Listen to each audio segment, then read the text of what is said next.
Some people say that mass immigration into the United States can help reduce world poverty. Is that true? Well, no, it's not. And let me show you why.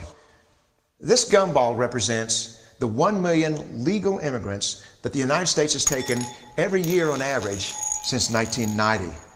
Now, who in the world deserves our humanitarian compassion? The World Bank has one measure of the desperately poor of the world. They make less than $2 a day. And how many people make less than $2 a day in the world? We'll start with Africa. In Africa alone, there are 650 million people who make less than $2 a day. 650 million. And in India, another 890 million people, desperately poor. China adds another 480 million people, making less than $2 a day.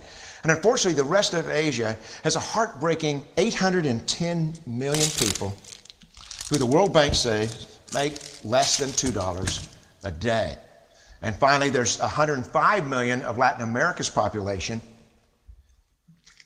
that are desperately poor. All told, the World Bank says there are 3 billion people in the world, 3 billion people who are desperately poor, making less than $2 a day. That's 3,000 gumballs. And every year, we take 1 million and suggest that we've somehow made a humanitarian difference.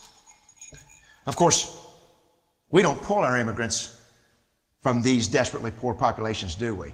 These people are too poor, too sick, too disconnected to make it here as immigrants. We tend to pull our immigrants out of the better off poor of the world. And Mexico tends to define the type of immigrant that we bring here because the plurality of people come from Mexico. And Mexico is poor. How many people in the world live in countries that have average incomes lower than that of Mexico? And the World Bank tells us that that number is these 3 billion plus another 2.6 billion people. 5.6 billion people in the world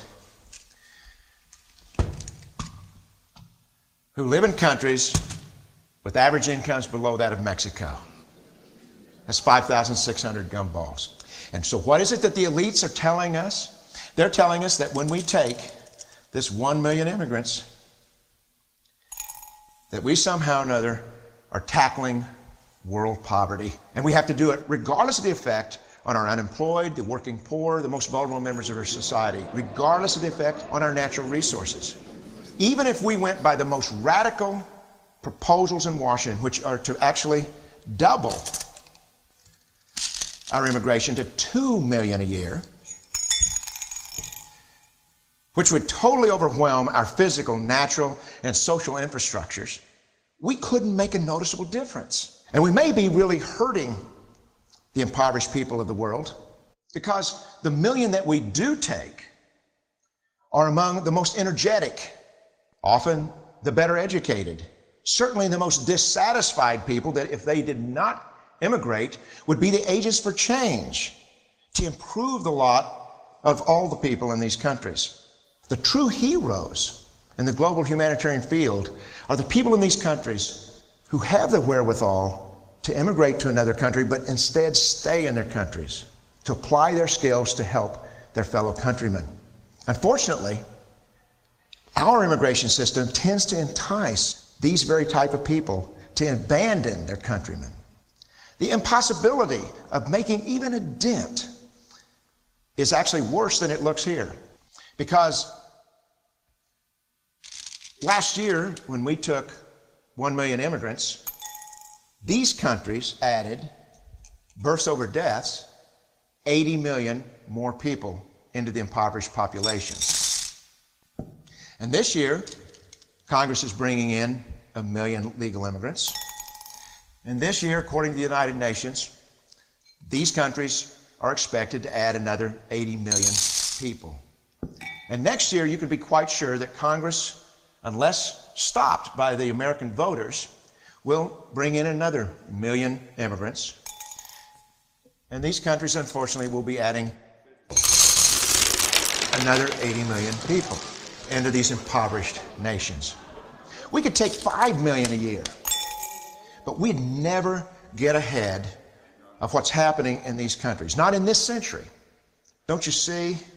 Immigration can never be an effective or significant way to deal with the suffering people of the world. They have to be helped where they live. 99.9% of them will never be able to immigrate to a rich country. There's no hope for that. They have to bloom where they're planted. The only place that 99.9% of these people can be helped is where they live. Let's help them there.